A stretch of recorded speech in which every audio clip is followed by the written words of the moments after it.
ఇప్పుడు నేను చదవబోయే కవిత పేరు నా పల్లె ప్రపంచం. ఈ కవితను నేను మట్టి వేదం అనే నా కవితా సంపుటిలో ప్రచురించాను. కవిత నా పల్లె ప్రపంచం. ఎల్లలు లేని మా పల్లె ప్రపంచాన్ని చూడాలని ఉంది. ఆకాశం సాక్షిగా ఎగిరే పక్షులతో తీరాలకు చేరాలని ఉంది. అలల సాక్షిగా చలాకీ చేపలతో ఏట్లో ఈదాలని ఉంది. గాలిపటం మీద కూర్చుని మేఘమాలికలతో మాట్లాడాలని ఉంది. కొబ్బరాకుల మీద జాలువారే వానతీర్థాన్ని తాగాలని ఉంది. గడ్డి పువ్వునై మంచు బిందువులని పలకరించాలని ఉంది. గన్నేరు పువ్వునై గాలికి ఊగాలని ఉంది. అమ్మ చేతి గోరు వెన్న ముద్దల్ని తినాలని, నాన్న వెంబడి బడికెళ్ళి ఆలు రుద్దాలని, బడిపంతుళ్ళ చింతబర్రె దెబ్బలు తినాలని, మా పల్లె సాక్షిగా నా బాల్యాన్ని మళ్ళీ గడపాలని ఉంది. పొలాల గట్ల చెరుకు గడల్ని, మామిడి తోపుల్లో మామిడికాయల్ని, చేళ్లల్లో పచ్చి శనక్కాయల గుత్తుల్ని లాగి కడుపు నింపుకున్న బాల్యం కావాలని ఉంది. ఊరి చివర పున్నమి వెలుతురులో ఇసుక తిన్నెల మీద కబడ్డీ ఆడాలని ఉంది. కిర్రు మంచం మీద ఆరు బయట పడుకొని ఆకాశంలో నక్షత్రాలను లెక్క పట్టాలని ఉంది.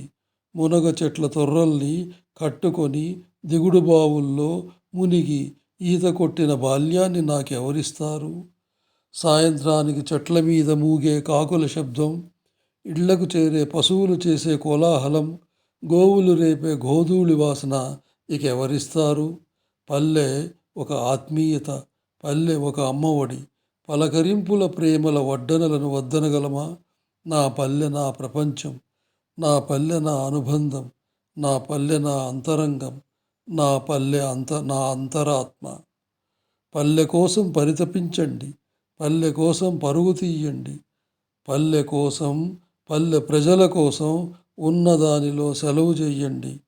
పల్లెని పలకరించిన వాడు మనిషి కాలేడేమో, పల్లెతో అనుబంధం లేనివాడు పరిపూర్ణుడు కాలేడేమో. పల్లె శ్రమైక జనజీవన సౌందర్యాన్ని అనుభవించడానికి ఒక జన్మ చాలదేమో. పల్లె కోసం, పల్లె గాలి కోసం, మట్టి కోసం, మట్టి వాసన కోసం మరో జన్మ వేచి ఉంటాను. మా పల్లె మట్టిలో మళ్ళీ మొలకనై పుడతాను. పల్లెను పలకరించిన వాడు మనిషి కాలేడేమో, పల్లెతో అనుబంధం లేనివాడు పరిపూర్ణుడు కాలేడేమో. పల్లె శ్రమైక జనజీవన సౌందర్యాన్ని అనుభవించడానికి ఒక జన్మ చాలదేమో. పల్లె కోసం, పల్లె గాలి కోసం, మట్టి కోసం, మట్టి వాసన కోసం మరో జన్మ వేచి ఉంటాను. మా పల్లె మట్టిలో మళ్ళీ మొలకనై పుడతాను. నా పల్లె ప్రపంచం కవితా శీర్షిక పేరు. రచయిత వారణాసి భానుమూర్తిరావు.